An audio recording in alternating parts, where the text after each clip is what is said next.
बिस्मिल्लाहिर्रहमानिर्रहीम। अस्सलाम वालेकुम नाज़रीन, प्रोग्राम सच बात में आपको कहेंगे खुशामदीद। मैं हूँ हुमा सलान। आज के प्रोग्राम में हम गुफ्तगू करने जा रहे हैं अमरीकी सदर डोनाल्ड ट्रंप की जानिब से मुख्तलिफ ममालिक पर लगाए गए टैरिफ टैक्स के असरात के हवाले से। जो असरात सामने आना शुरू हो गए हैं उनकी थोड़ा सी हम जो है वो डिटेल्स आपके साथ शेयर करेंगे, फिर अपने मेहमानों की जानिब बढ़ेंगे। ट्रंप टैरिफ के बायस एशियाई और खलीजी स्टॉक मार्केट में शदीद मंदी देखने में आ रही है। पाकिस्तान स्टॉक एक्सचेंज में भी शदीद मंदी, कारोबार रोक दिया गया है। चीन ने जवाबी अमरीकी मसनूआत पर 34% टैरिफ आयद कर दिया है, जबकि अब से कुछ देर कबल की अगर खबर की बात की जाए तो ये खबर भी गर्दिश कर रही है कि आलमी मंडी में खाम तेल की कीमत में भी कमी नुमाया हो गई है। मजीद क्या असरात रोनुमा होंगे, क्या इससे नई तजारती जंग छिड़ने का जो है वो खदशा जाहिर किया जा रहा है, ये खदशा दुरुस्त है या नहीं, अपने मेहमानों से जान लेते हैं, उनका तारुफ कराते हैं और गुफ्तगू का बाकायदा आगाज़ करते हैं। स्टूडियोज में मेरे साथ सीनियर एनालिस्ट का पैनल मौजूद है। माहिर माशी उमूर नईम सिद्दीकी साहब हमें ज्वाइन करें, सर खुशामदीद कहना चाहेंगे। सीनियर सहाफ़ी और तज्ज़ियाकार सजाद तरीन साहब हमारे साथ मौजूद हैं, सर आपको भी खुशामदीद कहेंगे। एक और माहिर माशी उमूर डॉक्टर ताहिर हिजाजी साहब भी हमें ज्वाइन करें, सर आपको भी खुशामदीद कहेंगे। नईम सिद्दीकी साहब, सबसे पहले तो ये ट्रंप टैरिफ टैक्स क्या है, ये इसके असरात जो सामने आ रहे हैं, क्या इससे ज़्यादा वर्स्ट असरात भी आ सकते हैं आने वाले वक्त में? जी बहुत शुक्रिया हुमा। देखिए, इस वक्त दुनिया में एक न्यू इकोनॉमिक वर्ल्ड ऑर्डर की तरफ अमेरिका चला गया है और ट्रंप ने, जैसे पहले भी लास्ट टाइम भी जब ट्रंप का रेजीम था उस वक्त भी उन्होंने चाइना के साथ थोड़ी सी मुआशी जंग का आगाज़ किया था, लेकिन उस वक्त उनको कोई इतनी ज़्यादा कामयाबी नहीं हुई। लेकिन इस दफ़ा अब जब आए हैं तो देखिए, अमेरिका ऑलरेडी 3-3.5 ट्रिलियन डॉलर के खसारे में ऑलरेडी जा रहा है। उनकी डेट जो है इस हद तक बढ़ चुके हैं और इस वक्त अमेरिका का जो तजारती खसारा है, ट्रेड डेफिसिट, वो 1.2 ट्रिलियन डॉलर है। यानी कि अमेरिका जो है वो 3.6 ट्रिलियन डॉलर की इंपोर्ट करता है और उसके मुकाबले में 2.4 ट्रिलियन डॉलर की जो है वो एक्सपोर्ट करता है। तो अमेरिका ने 50 साल पहले, बल्कि सेकेंड वर्ल्ड वार के बाद जो है वो थोड़ी सी लिबरल पॉलिसीज़ का आगाज़ किया। यानी कि उस वक्त उन्होंने अपने टैरिफ को उस वक्त बढ़ाया, जिसकी वजह से अमेरिका के पास उस वक्त इनकम जो बेहतर थी। लेकिन ये 2000 में उन्होंने एक आज़ादाना तजारती पॉलिसी अपनाई, जिसके तहत उन्होंने अपने टैरिफ जो है बाहर के मुल्कों से जो आने वाली अशिया थी उस पर अपने टैरिफ कम किए और आहिस्ते और अमेरिका ने अपनी जो छोटा जो SME सेक्टर था, यानी कि छोटी इंडस्ट्री थी, उस इंडस्ट्री को अपने मुल्क में आहिस्ता आहिस्ता ख़त्म कर दिया और उन्होंने चाइना और फिर जापान, पहले जापान में, कोरिया में, चाइना में चीज़ें बनानी शुरू की, उनको इंपोर्ट करना शुरू कर दिया। लेकिन वक्त के साथ साथ उनको ये एहसास हुआ कि अमेरिका, चाइना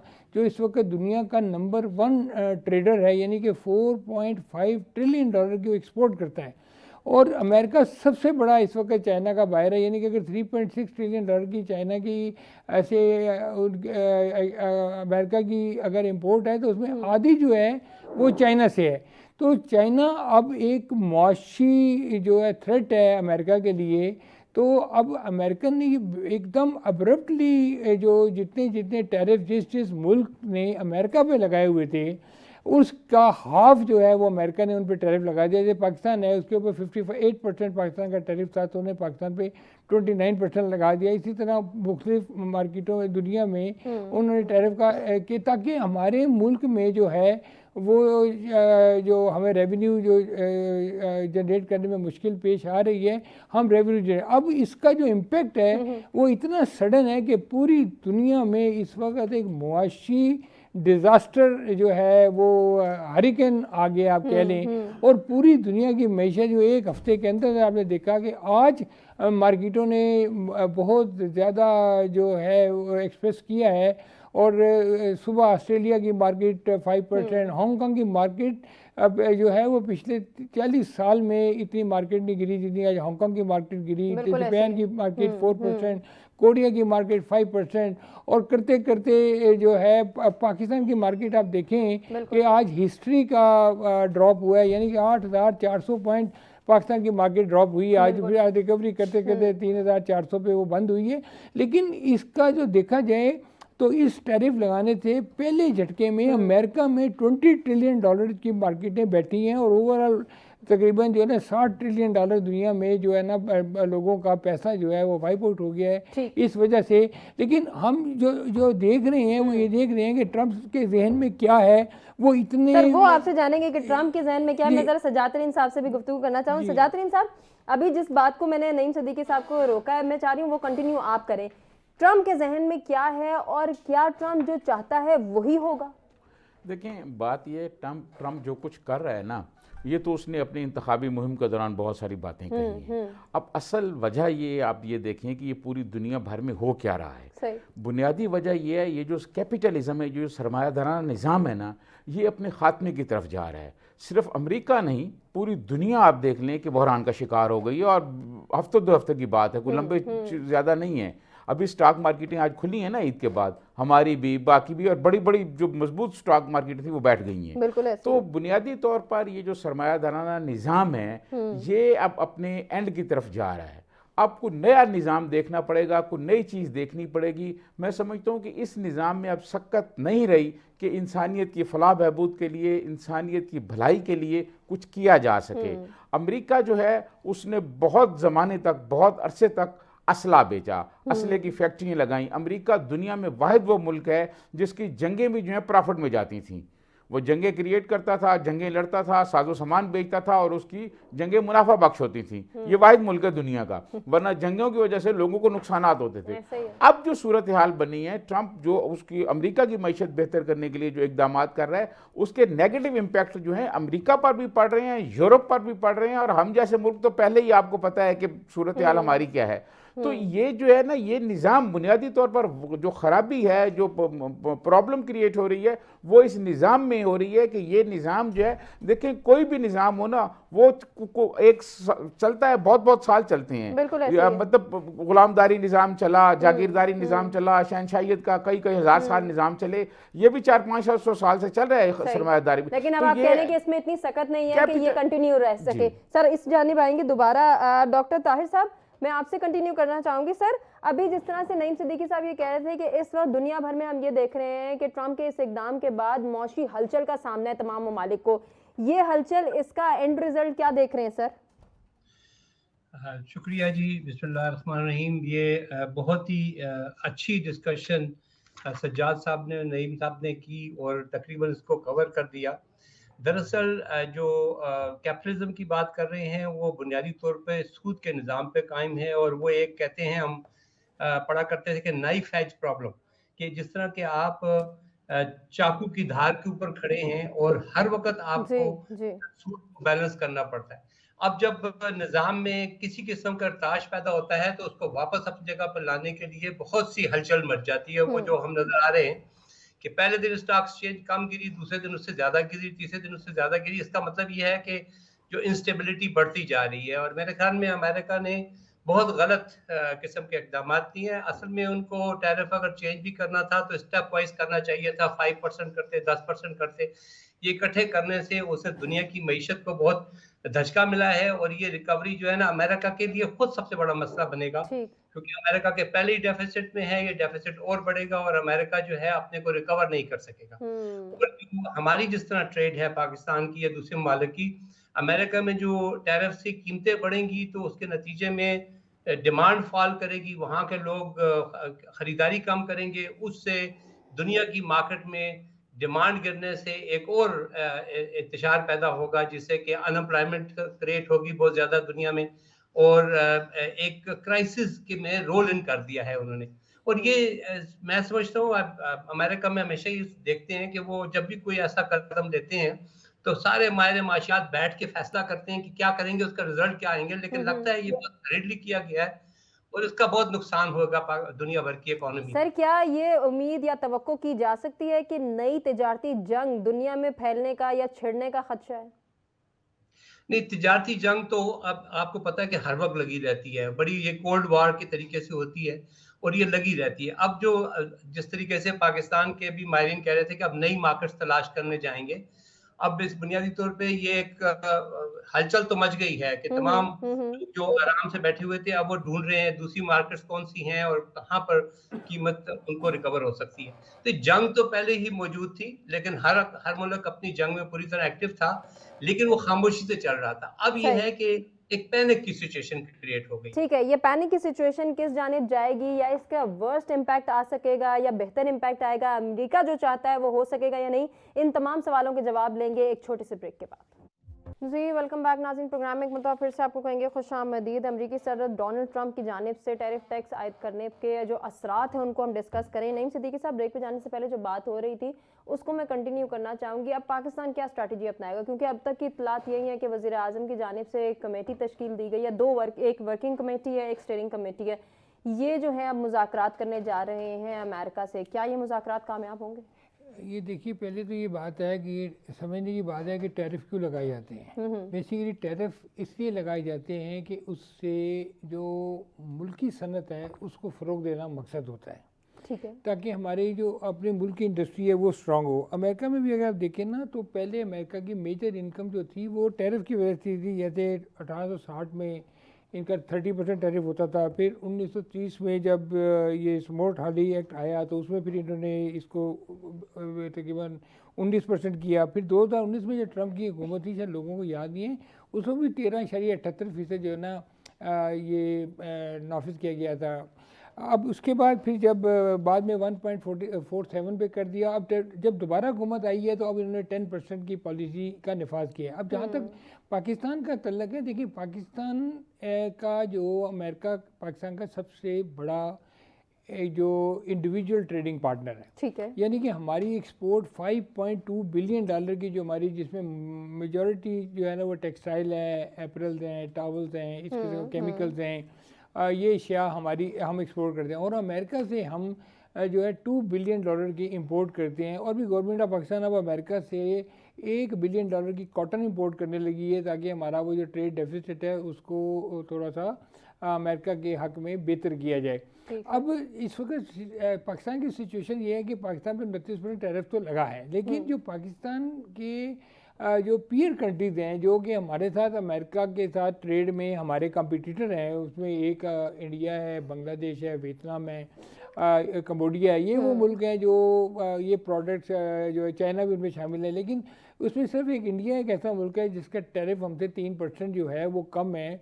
बाकी बांग्लादेश का भी 37% के करीब है, इस तरह वियतनाम का 47% के करीब है, इस तरह बाकी मुल्कों की टैरिफ ज़्यादा है। अब देखना ये होगा कि आने वाले वक्तों में पाकिस्तान, जैसे आपने कहा कि कमेटी बन गई है इसको रिव्यू करने के लिए, तो अब ये बहुत ही एक सीरियस इशू ये है कि जब टैरिफ लगते हैं ना मुल्कों में, उसमें ये तो कहने बात है कि चीज़ें कितनी महंगी होती हैं, लेकिन उसका जो अल्टीमेट इफेक्ट आता है वो ये आता है कि डिमांड जो है वो कम होना शुरू हो जाती है, यानी कि लोगों की बाइंग पावर कम होना शुरू हो जाती है। अब जैसे उन्होंने गाड़ियों पे ड्यूटी बढ़ा दी, दूसरी चीज़ों पे ड्यूटी बढ़ा दी, अब हर मुल्क से जो प्रोडक्ट आएंगी वो महंगी हो, इसी तरह पाकिस्तान से भी जो चीज़ें जाएंगी वो महंगी हो जाएंगी।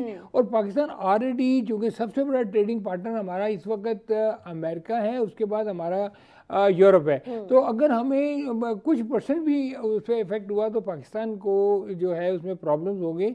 इसलिए पाकिस्तान को देखना पड़ेगा कि हम अपनी एक्सपोर्ट में क्या सब्सिडी दे सकती हैं या क्या फैसिलिटेशन कर सकते हैं अपने एक्सपोर्टर को, और किस तरह हम अमेरिका का इसमें मुकाबला कर सकते हैं और इंटरनेशनल मार्केट में अपने को अलाइव रखने के लिए कौन सी लॉन्ग टर्म स्ट्रेटजीज हम अपनाते हैं। अभी बिजली में रेट कम किया है, लेकिन फर्दर भी कम करना पड़ेगा।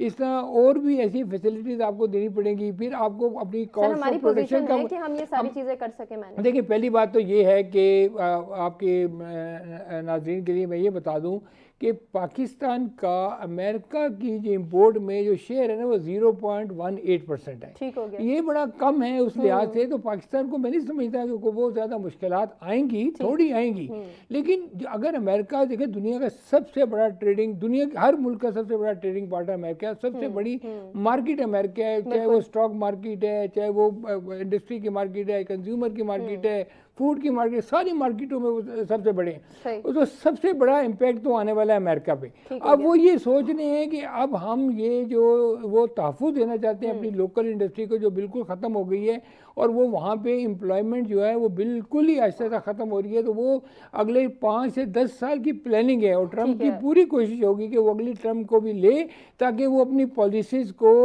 इन्फोर्स कर सके और आने वाले दिनों में अपने मुल्क में जो इंडस्ट्री जो ख़त्म हो गई है उसको इंडस्ट्री का रिवाइवल कर सके। और अगर इंडस्ट्री का रिवाइवल होगा तो उनको तब फ़ायदा होगा। तो ये एक बेसिकली अमेरिका के लिए बहुत सख्त टाइम है और लेकिन उसके साथ साथ बाकी जो रेस्ट ऑफ द वर्ल्ड है उसके लिए भी बहुत ज़्यादा डिफ़िकल्ट टाइम होगा। इस तरह देखें अब ऑयल की प्राइसेस कम हो गई है, डिमांड कम हो गई है, इसी तरह अमेरिका में डिमांड बहुत कम हो जाएगी और वो जो 3.6 ट्रिलियन डॉलर की इंपोर्ट करते हैं हो सकता है वो उसमें 600-700 बिलियन का फ़र्क पड़ जाए। तो इससे वो तमाम वो मुल्क मुतासर होंगे जो अमेरिका के बड़े ट्रेडिंग पार्टनर हैं, जैसे कि पाकिस्तान भी उनमें एक शामिल है। तो हुकूमत को बहुत ही इस वक्त एहतियात करने की ज़रूरत है और ख़ासतौर पर आपने इम्पैक्ट देख लिया स्टॉक मार्केट में क्या हुआ। तो ये सारे मामलात अभी over the period of time Aahista Aahista सामने आ रहे हैं और आने वाले दिनों में मैं समझता हूँ कि शायद अमेरिका के साथ ये ममालिक सारे जो हैं रीनिगोशिएट करेंगे और सिचुएशन को इकोनॉमिक जो डिजास्टर है इसको कहीं ना कहीं संभालने की कोशिश करेंगे। ठीक हो गया सजातरीन साहब, हुकूमत मौशी इस्तेहकाम के लिए नई पॉलिसीज मुरतब करने की पोजीशन में है आपकी नज़र में? देखिए मैं आपको अर्ज करूँ कि हम कोशिश करेंगे अपने तौर पर कि मईशत बेहतर की जाए, लेकिन देखें जब टैरिफ लगेगा तो चीज़ें महंगाई अमेरिका में होगी। तो अब जब अमेरिका में ट्रम्प जितनी मर्जी है कोशिश कर ले, ये जो मौशी बहरान आ रहा है इससे नहीं निकल सकते, ना अमेरिका निकल सकता है, ना पाकिस्तान निकल सकता है, ना कोई और मुल्क। बड़े मुल्क जो हैं हो सकता है कि वो ये बर्दाश्त कर जाएं, चाइना है, जर्मनी है, फ्रांस है। तो जो छोटे खलीजी ममालिक को तो सूरत हाल आपने देख ली है ना कि वो तो उनके तो सारे जो कुछ भी है तेल पर ही है सारा कुछ, और उनकी सूरत हाल आपने पहले झटके में देख लिया कि ज़मीन बोस हो गई है स्टॉक मार्केट में उनकी। तो बात ये है कि ये जो कैपिटलिज्म है, ये जो सरमायादाराना निज़ाम है, इसमें अब आम आदमी के लिए जितनी मर्जी कोशिश कर ले ट्रम्प कि अपने लोगों को रिलीफ दे दे की कोशिश करे कि जी मैं बहुत इंडस्ट्री छोटी लगा लूँगा, वहाँ सब कुछ हो जाएगा, लेकिन ये बहरान ख़त्म नहीं होगा। इस बहरान में आने वाले दिनों में और इजाफा होगा और ये नहीं चल सकेगी। अमेरिका में भी दुनिया भर में भी, देखिए अमेरिका में होगी तो दुनिया भर में होगी ना, दुनिया अमेरिका के साथ ही चलती है ना। तो अमेरिका जो है, जब अमेरिका बहरान का शिकार होगा तो आपके सामने है स्टॉक मार्केटें कहाँ गई, यूरोप की स्टॉक मार्केटें कहाँ गई, अरब मुल्कों की स्टॉक मार्केटें कहाँ गई। तो ये जो मौशी बहरान है ये नहीं है कि यहाँ रुक जाएगा कि कोई ट्रम्प के टैरिफ लगाने के बाद इसमें कोई बेहतरी आ जाएगी या अमेरिका में कोई बहुत बड़ी खुशहाली आ जाएगी, ये ऐसा नहीं होगा। ये बहरान बढ़ेगा क्योंकि अब बुनियादी वजह वही है कि इस निज़ाम में अब सकत नहीं रही कि इंसानियत की बेहतरी में कोई अमल दखल इसका हो। तो इसके लिए कोई अल्टरनेट निज़ाम ढूंढने की कोशिश करेंगे। डॉक्टर ताहिर एजाजी साहब, अल्टरनेट निज़ाम क्या हो सकता है? क्योंकि एक जानिब हम देख रहे हैं कि सरमायाकार इस वक्त खौफ में मुब्तला है, दूसरी जानिब अभी जिस तरह से सजातरीन साहब कह रहे हैं कि मजीद बहरान बढ़ेगा, नईम सिद्दीकी साहब भी यही कह रहे हैं कि अमेरिका भी मजीद मुश्किलात का शिकार होगा। ओवरऑल सर कोई स्ट्रैटेजी या प्लानिंग होगी अमेरिका के पास? ये तो कहना बहुत मुश्किल है। तो मैं पहले भी ये कह चुका हूँ कि मुझे लगता है कि ये कोई ज़्यादा प्लान्ड तरीके से इन्होंने ये इनिशिएटिव नहीं लिया। खासकर डोनाल्ड ट्रंप को आए हुए इतना वक्त नहीं हुआ था कि आदमी सोच सके कि उन्होंने बैठ के इस चीज़ को डिटेल से सोचा होगा। जब 1930s में जो टैरिफ का जिक्र किया जब बड़ा था तो उससे ग्रेट डिप्रेशन के तरफ हम गए थे और उस वक्त वो केनीजियन इकोनॉमिक्स और उसकी बहुत बातें हुई थी कि किस तरीके से डिप्रेशन से निकला जाए, और उसका निकलने का तरीका कार जो था वो इसके अपोजिट था, ताकि बहुत से इस किस्म के प्रोजेक्ट शुरू किए जाएं जिससे एम्प्लॉयमेंट जनरेट हो। अब सबसे बड़ा जो इफेक्ट आ रहा है ना वो ये है कि SME, अब मैं अमेरिका में एक दफ़ा इनकी लेदर इंडस्ट्री के लिए मैंने विजिट किया तो वहाँ पर एक इलाके में 41 प्लांट्स हुआ करते थे लेदर प्रोसेसिंग के, और वो सारे बंद हो गए थे, सिर्फ 3 रह गए थे, बाकी कोरिया और पाकिस्तान से ट्रेड हो रही थी। अब अगर आपने उनको प्रोटेक्शन दे दी तो ये 2 साल के अंदर तो नहीं खड़े हो सकते ना, इनको तो 8-10 साल चाहिए और पक्की प्रोटेक्शन चाहिए, क्योंकि इन्वेस्टर को क्या पता है कि अगले आने वाली गवर्नमेंट अचानक टैरिफ फिर वापस रिवर्ट कर ले तो वो SMEs जो है ना वो फिर फेल हो जाएंगे। ये बहुत एक क्रिटिकल सिचुएशन है।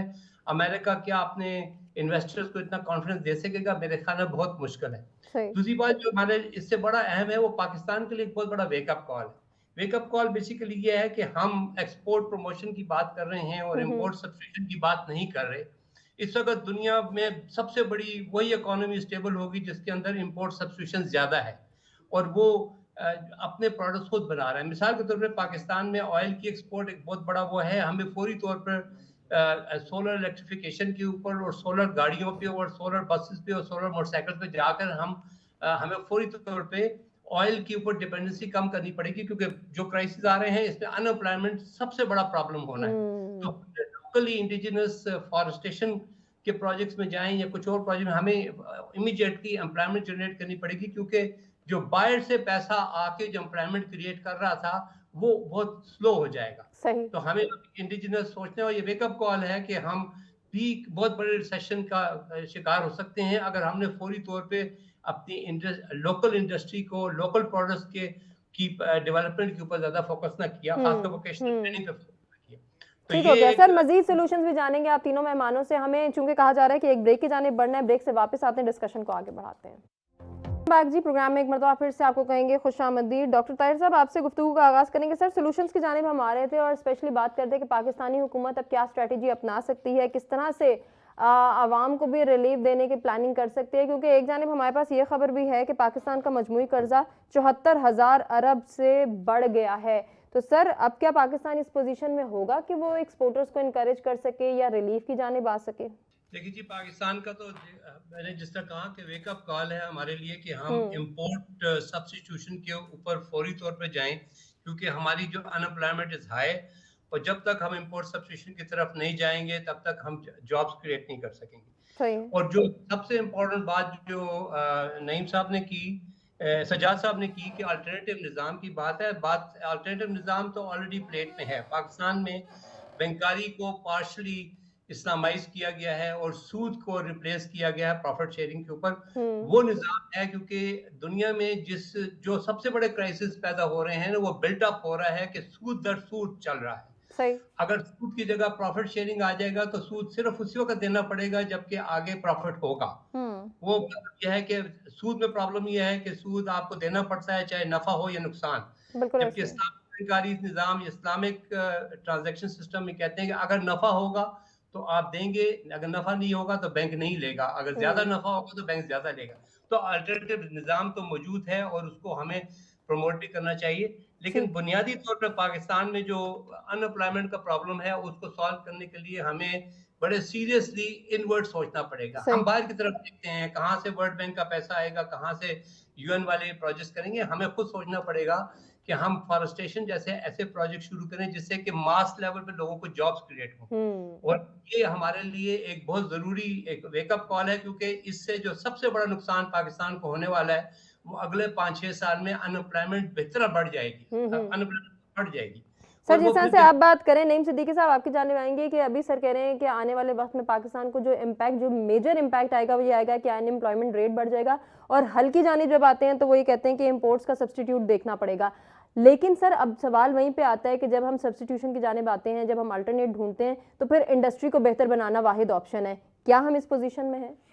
बिल्कुल, डॉक्टर साहब ने जो बात की है बिल्कुल सही है कि हमें इंपोर्ट का सब्स्टिट्यूट ढूंढना पड़ेगा। देखिए, हमारे पास कोल काफ़ी ज़्यादा है, हम उसमें क्या बेहतरी ला सकते हैं। इसके अलावा देखिए, ये जो हम शुगर बनाते हैं, जो गन्ना होता है ना, ये जो बच जाता है ना, इसका जो रिमेन्स है उसको हम बैगेसेस फायर प्लांट भी लगा सकते हैं, जिससे हम बिजली पैदा कर सकते हैं। इसके अलावा हमारे मुल्क में देखें, भी हम बातें करें, हमारे पास $6 ट्रिलियन के जो है मादनियात हैं।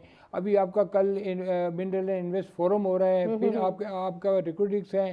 पर जब आप ये समझें कि पाकिस्तान में इतना ज़्यादा पोटेंशियल मौजूद है, तो फिर हमें एक तो ये करना पड़ेगा कि हमें अपनी इंडिजिनस जो हमारी क्वालिटीज़ हैं, इंडिजिनस जो हमारी डेवलपमेंट है, उस पर हमें उस पर बेहतरी करनी होगी। और दूसरी बात ये है कि ये जो अनएम्प्लॉयमेंट का ये जो जिन है ना, ये खाली पाकिस्तान में नहीं, पूरी दुनिया में आने वाला है। देखें, एआई के बाद आपके पास जॉब्स की बड़ी तेज़ी से कॉल सेंटर्स आपके बंद हो जाने और बहुत सारी चीज़ें, यानी कि जॉब ज़रूर जनरेट होंगी लेकिन कंपैरेटिवली कम होगी। देखिए, ये सारी चीज़ें हैं जिनको हमें आगे जाके देखना है कि हम लोकलाइजेशन पे कैसे जा सकते हैं और फिर हम अपने अखराजात को कैसे कम कर सकते हैं। फिर अब जो है ना, अब जो ग्लोबल ट्रेड का कॉन्सेप्ट आहिस्ता आहिस्ता ख़त्म हो रहा है। हमें अमेरिका से हटना पड़ेगा और हमें रीजनल ट्रेड में जाना पड़ेगा, ख़ास तौर पे ECO, RCEP और SCO और AFC FTA जो हमारी डिफरेंट रीजन्स की तंजीमें हैं, इनके साथ हमें अपनी डेवलपमेंट करनी पड़ेगी। WTO के साथ हमें एजिटेट करना पड़ेगा, हमें मुख्तलिफ मुल्कों के साथ मिल के अमेरिका के साथ निगोशिएट करना पड़ेगा, क्योंकि ये और दूसरा ख़ास तौर पे आप देखें कि हमारा जो रीजन है यहाँ से रशिया तक जो सेंट्रल एशिया का एरिया है, फिर चाइना एक कितना हमारा बड़ा ट्रेडिंग पार्टनर है, उसके साथ हमारा बहुत बड़ा ट्रेड डेफिसिट है। हम $14 बिलियन की इंपोर्ट करते हैं, $2 बिलियन की एक्सपोर्ट करते हैं। इसी तरह हमारे दूसरे एरियाज हैं जहाँ पे हम अपनी नई मंडियों को तलाश कर सकते हैं, अफ्रीका की मंडी को तलाश कर सकते हैं, लैटिन अमेरिका में जा सकते हैं। ये सारी चीज़ें हैं, वो हमें बहुत इस पर गौर व करना पड़ेगा। और ख़ास तौर पर जो हमारा फिस्कल डेफिसिट है वो इतना ज़्यादा हो चुका है, हमें गवर्नमेंट को अपने अखराजात को किसी तरह देखना पड़ेगा कि हम उसको कैसे कर सकते हैं। और जो इंटरनेशनल हमारा जो लोन है वो देखें वो $125 बिलियन से ज़्यादा है। और हमारी देखिए हमारा ट्रेड डेफिसिट होता क्यों है, इंपोर्ट ज़्यादा होती है, एक्सपोर्ट हमारी कम होती है। हमारी डायस्पोरा की रेमिटेंस बेशक अब बेहतर हो रही है, लेकिन इतनी और लेकिन हमारी एक्सपोर्ट पिछले 20-30 साल से बड़ी स्टेगनेंट है, उस हिसाब से बड़ी नहीं है। हमारे मुकाबले में 2001-2002 में हम और वियतनाम बराबर की एक्सपोर्ट करते थे, लेकिन आज वियतनाम $500 बिलियन चले गए। क्या उसमें ऐसी बात है? तो ये अभी मिलके बैठ के सारी अच्छा सर, एक छोटा सा सवाल है, ये सारे ऑप्शंस जो आपने कहा कि मौजूद हैं, इन पर गौर करने की ज़रूरत है, इनको इम्प्लीमेंट करने की ज़रूरत है, सब कुछ क्या IMF से छुटकारा हासिल किए बगैर हो सकता है? देखिए बिल्कुल हो सकता है। देखिए IMF के साथ IMF तो एक आपको कुशन देता है कि भाई हम आपको एक्सपोर्ट कर रहे हैं कि आप अब लोकलाइजेशन करें, अपनी इंडस्ट्री को बेहतर करें, अपने मुल्क के टैक्स के निज़ाम को बेहतर करें, अपने मुल्क में करप्शन को कम करें और अपनी एक्सपोर्ट को बढ़ाएं। लेकिन अगर हम वो पैसा, जैसे भी डॉक्टर साहब ने कहा कि अगर पैसा लेके सूद की पेमेंट करनी है, जैसे देखिए हमारी 9,800 अरब रुपया हम अपने सूद की मद में पे कर देते हैं, तो हमारे तो इतना रेवेन्यू है मुल्क के जितना पैसा कि हम फिर हमारी 18th अमेंडमेंट के बाद पैसे सूबों को भी जाते हैं। तो इसलिए हमारा तो बाय डिफ़ॉल्ट 6,000, 5,000, 6,000 बिलियन तो नुकसान होने ही होना है जो अपने बैंकों से। अभी भी देखें IPP के साथ जो हो रहा है, हमने तकरीबन 31 IPP का कोई एग्रीमेंट किया है जिससे 3,600 अरब रुपया हमने सेव किया, लेकिन उसके अलावा हम 1,300 अरब रुपया भी बैंकों से ले रहे हैं। जो ये सर्कुलर डेट जो 2,300 अरब का है उसको हम पूरा करने के लिए, तो ये अब गवर्नमेंट ने थोड़ी सी इलेक्ट्रिसिटी की प्राइस कम की है, लेकिन पेट्रोल की प्राइस काफ़ी दुनिया में कम हो गई, कि डिमांड कम हो गई है, तो पेट्रोल की प्राइस भी अब कम करनी चाहिए। और यहाँ पे देखें लोगों को इंसेंटिव दें कि वो बाहर से मशीनरी लेके आएँ, यहाँ पे लगाएं, और लोकल मार्केट 25 करोड़ आवाम की बहुत बड़ी मार्केट होती है। बिल्कुल ऐसे इसको स्ट्रेंथन करने की ज़रूरत है। सर वक्त कम है, मैं सजातरीन साहब से क्लोजिंग रिमार्क्स लेना चाह रही हूँ। सजातरीन साहब, अभी जिस तरह से नईम सिद्दीकी साहब ये बात कर रहे थे कि पेट्रोल की प्राइसेस भी कम होनी चाहिए, बिजली के निर्ख तो कम हो गए, क्या पेट्रोल प्राइसेस कम होंगी? देखिए आर्मी मंडी में भी खाम तेल की कीमत कम हो रही है, मंडी में कम हो जाए, हमारे यहाँ भी कम हो जाए तो कोई इम्पैक्ट नहीं पड़ेगा। और देखिए हमें अब सच्चाई के साथ और आंखें खुली के साथ और खुले दिल के साथ सोचना चाहिए कि क्या वजह हुई कि हम यहाँ इस सूरत हाल में फंसे हुए हैं। हमें अपनी वो पॉलिसियाँ जो पिछले 40 साल से हमने बनाई हुई थी और जो पिछले 40 साल से हम चला रहे थे, जिनका नतीजा ये हमारे सामने है। रिकॉर्डिंग की बहुत बात होती है, अरबों खरबों की मैं सुन रहा हूँ, बहुत ज़माने से सुन रहा हूँ, कॉन्फ्रेंस से भी पहले भी कवर करता रहा हूँ, अब भी कवर करेंगे, लेकिन जहाँ वो रिकॉर्डिंग है वहाँ जो सूरत हाल है वो आपके सामने है। उस पर फिर किसी दिन एक प्रोग्राम कीजिएगा। मैं तो बुनियादी तौर पर जो हमारी 40 साल से हम पॉलिसियाँ चलाते हुए यहाँ तक आए हैं, उन पॉलिसियों में बुनियादी तब्दीलियाँ चाहिए। हम जो कुछ करते रहे हैं उनमें बुनियादी तब्दीलियाँ चाहिए। पड़ोसियों से हमें ताल्लुकात बेहतर बनाने होंगे। जब ये बुनियादी तब्दीलियाँ जो हैं सर, क्या सियासी ताल्लुकात को बेहतर बनाए बगैर पॉसिबल हो सकती हैं? क्योंकि हम हमेशा ही बात करते हैं कि मईशत तभी बेहतर होगी जब सियासी तलखियाँ ख़त्म होंगी। जब तक सियासी तलखियाँ ख़त्म नहीं होंगी, मईशत बेहतर नहीं होगी। हमारी जो खारजा पॉलिसी है उसमें बहुत बड़ी तब्दीली की ज़रूरत है। और पिछले 40 साल से जो हम खारजा पॉलिसी जिस अंदाज में चलाते रहे हैं, उसी का तो नतीजा ही आपके सामने जो कुछ हो रहा है। तो ये हमें बुनियादी पॉलिसियाँ जो हैं, जो हमारी हैं, उनमें भी तब्दीलियाँ लानी पड़ेगी। ये दुनिया भर में पेट्रोल कम हो जाए, ये अभी जो उसकी बिजली की कीमतें कम हुई हैं, इस पर बड़ा हुकूमत शोर गुल कर रही है। भाई कहाँ 16 रुपये 18 रुपये यूनिट हुआ करता था, आप 60 रुपये 70 रुपये पे ले गए हो, वहाँ से 6-7 रुपये कम, क्या आम आदमी पे इम्पैक्ट पड़ेगा? तो बुनियादी तौर पर वो पॉलिसियां आपने तब्दील करनी है जिन पॉलिसियों की वजह से पाकिस्तान आज इस बहरान का शिकार हुआ है। ठीक। इन पॉलिसियों को तब्दील करके आपको आगे चलना पड़ेगा, पड़ोसियों से ताल्लुकात बेहतर बनाने पड़ेंगे, नई मार्केटें तलाश करनी पड़ेंगी और कोशिश की जाए कि ये जो कैपिटलिज्म है इससे किसी न किसी तरह जान छुड़ाई जाए, IMF से जान छुड़ाई जाए। और ये जो है ना, मतलब ये जो यहाँ एक सूरत हाल ऐसी है कि या तो लोग इतनी दौलत कमा रहे हैं एक तरफ और दूसरी तरफ लोगों के पास खाने के लिए पैसे नहीं है, या तो दो पाकिस्तान बने हुए हैं ना। उनका देखना है कि उसके दरमियान जो है वो फासला कैसे कम किया जाए ताकि ये बहुत सारे सोल्यूशंस हैं, बहुत सारी स्ट्रैटेजीज हैं जिन पर अमल दरामद करके बेहतरी लाई जा सकती है। उम्मीद करते हैं कि आने वाले वक्त में बेहतरी ही आएगी। नाज़रीन, अपने तमाम मेहमानों का शुक्रिया अदा करना चाहेंगे जिन्होंने अपने कीमती वक्त और कीमती तजज़िये से आगाह किया और आपसे इजाज़त लेंगे अल्लाह ने के बाद।